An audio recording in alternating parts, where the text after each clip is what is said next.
Ghibli Ghibli Ghibli, কথাটা Ghibli নয় Ghibli. ওকে ফ্যানেরা, সবাই নিজের ছবি ঢোকাচ্ছে আর এআই কিছু একটা বানিয়ে দিচ্ছে যার সাথে হার্ডলি নিজের ফেসের কোনো মিল আছে, আর তাই নিয়ে সবাই।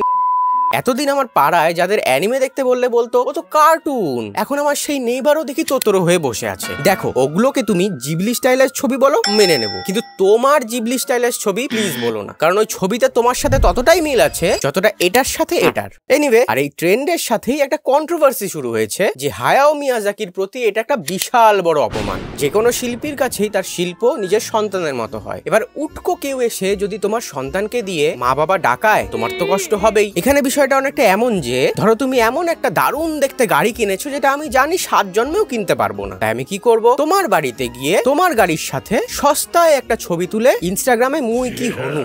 তোমরা যারা আমার শুরু থেকে ফলো করছো তারা নিশ্চয়ই দেখেছো যে আমার শুরুর দিকের ব্যাকগ্রাউন্ডটা কিছুটা এমন ছিল, যেখানে আমি এমন কিছু ফিল্ম মেকারের ছবি রাখতাম যারা kind of my idol, and Miyazaki was one of them.